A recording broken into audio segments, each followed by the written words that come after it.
Exodus 12. Sometime later, the Lord said to Moses and Aaron, "This month is to be the first month of the year for you. Tell the people of Israel that on the 10th day of this month, the head of each family must choose a lamb or a young goat for his family to eat. If any family is too small to eat the whole animal, they must share it with their next-door neighbors. Choose either a sheep or a goat, but it must be a 1-year-old male that has nothing wrong with it, and it must be large enough for everyone to have some of the meat. Each family must take care of its animal until the evening of the 14th day of the month, when the animals are to be killed. Some of the blood must be put on the 2 doorposts and above the door of each house where the animals are to be eaten. That night, the animals are to be roasted and eaten, together with bitter herbs and thin bread made without yeast. Don't eat the meat raw or boiled. The entire animal, including its head, legs, and insides, must be roasted. Eat what you want that night, and the next morning burn whatever is left. When you eat the meal, be dressed and ready to travel. Have your sandals on. Carry your walking stick in your hand and eat quickly. This is the Passover Festival in honor of me, your Lord.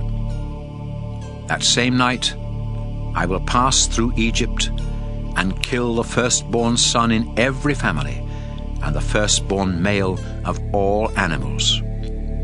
I am the Lord, and I will punish the gods of Egypt. The blood on the houses will show me where you live, and when I see the blood, I will pass over you. Then you won't be bothered by the terrible disasters I will bring on Egypt. Remember this day and celebrate it each year as a festival in my honor. For 7 days you must eat bread made without yeast, and on the first of these 7 days you must remove all yeast from your homes. If you eat anything made with yeast during this festival, you will no longer be part of Israel. Meet together for worship on the 1st and 7th days of the festival. The only work you are allowed to do on either of these 2 days is that of preparing the bread. Celebrate this festival of thin bread as a way of remembering the day that I brought your families and tribes out of Egypt. And do this each year. Begin on the evening of the 14th day of the first month by eating bread made without yeast. Then continue this celebration until the evening of the 21st day. During these 7 days, no yeast is allowed in anyone's home, whether they are native Israelites or not. If you are caught eating anything made with yeast, you will no longer be part of Israel. Stay away from yeast, no matter where you live. No one is allowed to eat anything made with yeast. Moses called the leaders of Israel together and said, Each family is to pick out a sheep and kill it for Passover. Make a brush from a few small branches of a hyssop plant and dip the brush in the bowl that has the blood of the animal in it. Then brush some of the blood above the door and on the posts at each side of the door of your house. After this, everyone is to stay inside. During that night, the Lord will go through the country of Egypt and kill the firstborn son in every Egyptian family. He will see where you have put the blood, and he will not come into your house. His angel that brings death will pass over and not kill your firstborn sons.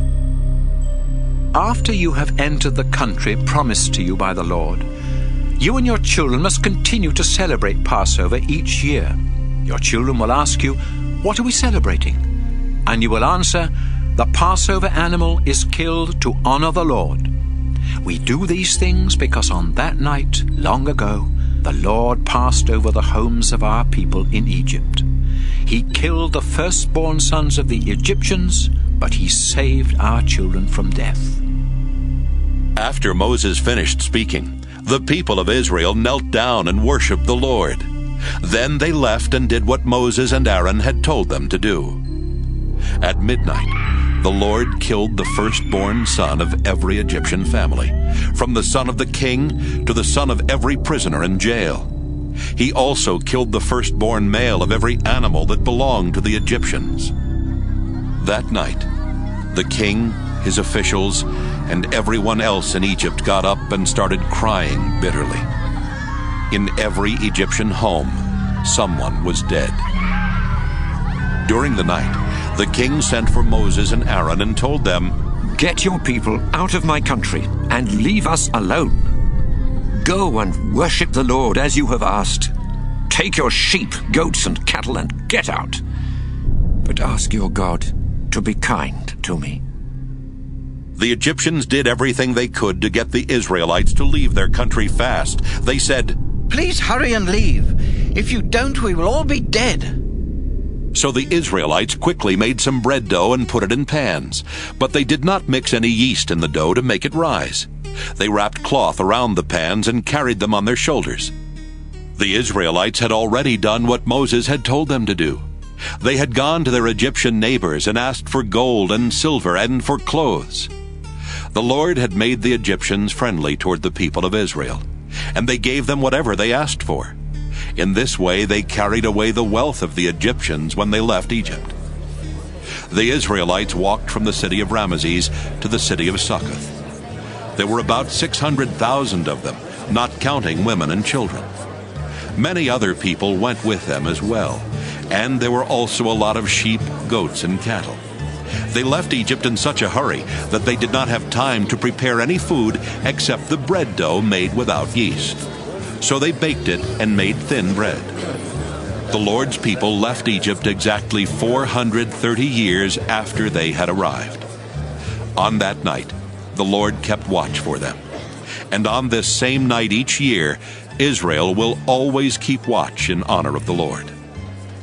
The Lord gave Moses and Aaron the following instructions for celebrating Passover. No one except Israelites may eat the Passover meal. Your slaves may eat the meal if they have been circumcised, but no foreigners who work for you are allowed to have any. The entire meal must be eaten inside, and no one may leave the house during the celebration. No bones of the Passover lamb may be broken, and all Israelites must take part in the meal. If anyone who isn't an Israelite wants to celebrate Passover with you, every man and boy in that family must first be circumcised. Then they may join in the meal, just like native Israelites. No uncircumcised man or boy may eat the Passover meal. This law applies both to native Israelites and to those foreigners who live among you. The Israelites obeyed everything the Lord had commanded Moses and Aaron to tell them. And on that same day, the Lord brought Israel's families and tribes out of Egypt.